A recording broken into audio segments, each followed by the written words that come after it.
Nous sommes à Cannes au MIPIM 2022 et nous sommes rejoints sur le plateau de BITV par M. Sébastien Mathieu, président de GA Smart Building, et Mme Marie Gilmas, responsable des projets en développement au département investissement de JLL France.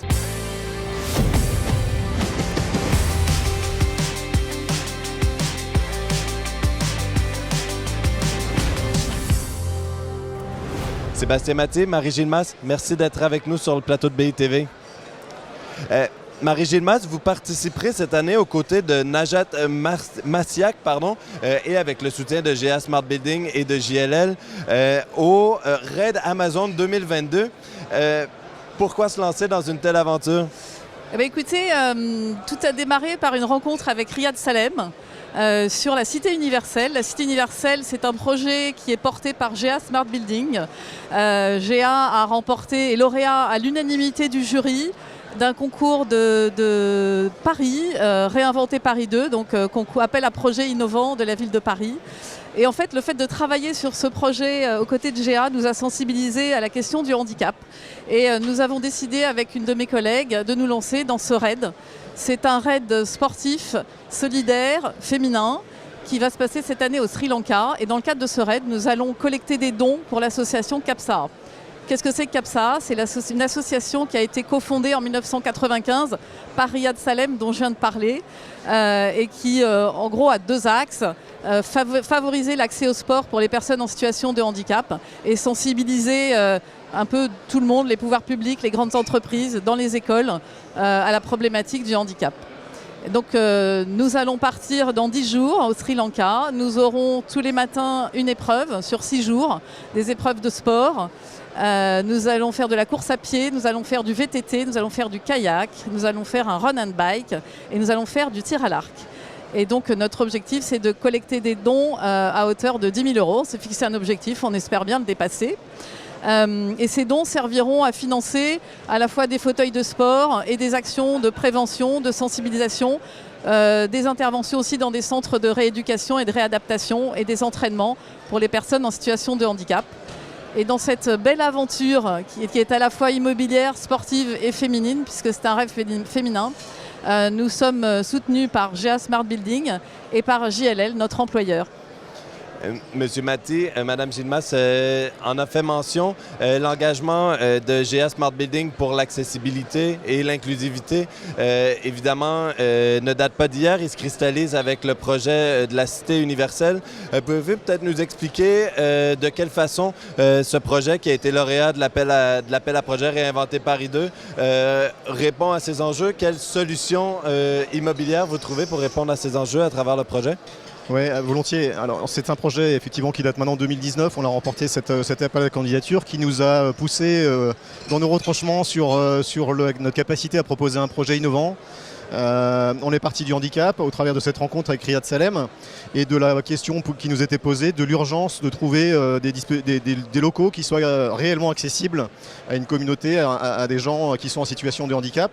Et progressivement, on est passé de cette thématique du handicap à la thématique de l'inclusion.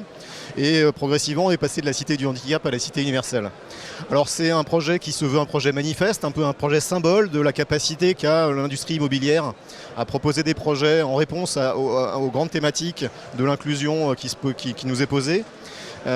Concrètement, c'est un projet de l'ordre de 30 000 m² qui comprend 4 grands pôles. Un pôle sportif événementiel qui va être dédié au handisport, dans lequel on va retrouver notamment les entraînements de l'équipe de Riyad. Un pôle médical qui vient accueillir une zone de soins notamment, également un peu de commerce autour du médical et du handicap.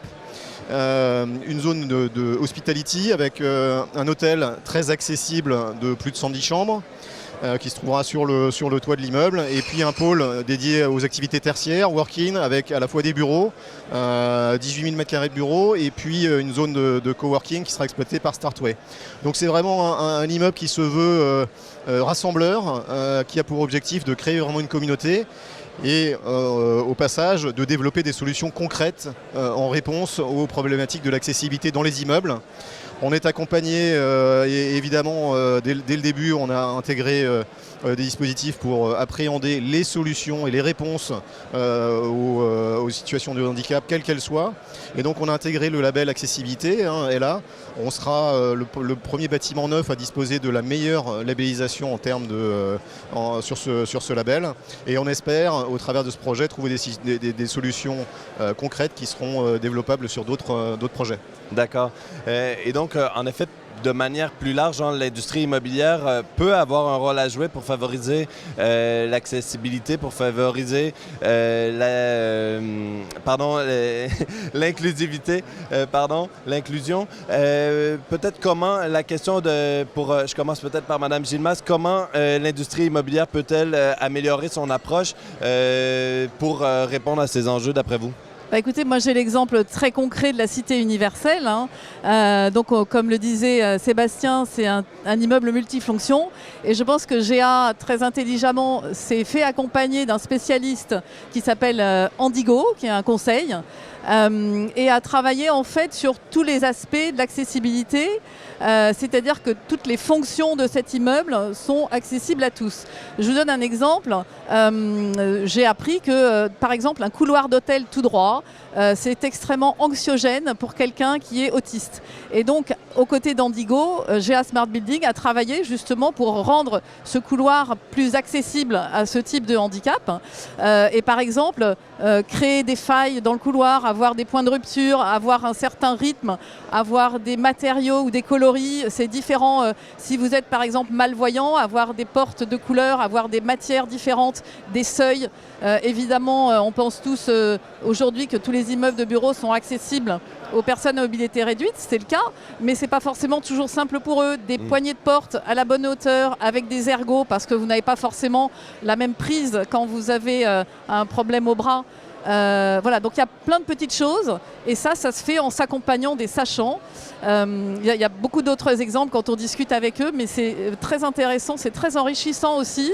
Et comme je vous le disais, nous on a été sensibilisés à cette question, et aujourd'hui, moi dans mon quotidien, je me demande toujours si tel objet, tel immeuble est accessible à tout le monde, et c'est souvent pas le cas. Donc cet immeuble-là le sera. D'accord, Monsieur Maty. En complément, merci. En complément, ce qu'on peut dire, c'est que moi j'ai la conviction que les acteurs de la promotion immobilière ont un rôle important à jouer. C'est de leur responsabilité de créer et développer une ville plus inclusive. Ça passe évidemment par ces dispositifs. Il y a une question d'engagement, de volonté de le faire. Ça ne se fait pas en cours de route, il faut le décider en amont, donner de l'élan à la démarche. Ce qui est très puissant dans la démarche, en fait, c'est qu'on va passer de la qualité du handicap finalement à la qualité d'usage. Et tous les dispositifs, les questions qu'on va se poser pour répondre à des personnes, à des situations finalement de handicap, elles vont nous amener à améliorer la qualité du produit immobilier qu'on développe, et on va naturellement basculer sur la qualité d'usage. C'est ce qu'on vit dans le cadre de la Cité universelle. Ça nous pose plein de questions finalement sur les espaces et leur usage. On en fait finalement de ce projet un peu emblématique un laboratoire de développement de solutions, et notre vocation c'est de partager finalement avec l'industrie immobilière les solutions qui peuvent être imaginées. Et typiquement le label accessibilité qui est délivré par le Certiver était à l'origine destiné aux bureaux, et dans le cadre du travail qu'on a réalisé sur la Cité universelle, on l'a développé sur les autres typologies d'actifs, et aujourd'hui c'est un label qui peut être adopté sur du tertiaire évidemment, sur de l'hôtellerie ou également sur des locaux qui accueillent du public. Parfait. Sébastien Maty, Marie Gilmas, merci d'avoir été avec nous. Je crois que vous vouliez peut-être avoir le mot de la fin. Oui, je voulais juste passer un petit message. Parfait. Si vous voulez soutenir notre démarche, n'hésitez pas à aller faire un petit don. Il y a une cagnotte LOASO, et vous allez retrouver sur tous les posts LinkedIn et Instagram de JLL France et de GA Smart Building le lien pour cette cagnotte. Et par avant, je vous en remercie. Le message est lancé. Merci à tous et toutes d'avoir été avec nous. Et puis, je vous dis à bientôt au MIPIM 2022 sur BITV.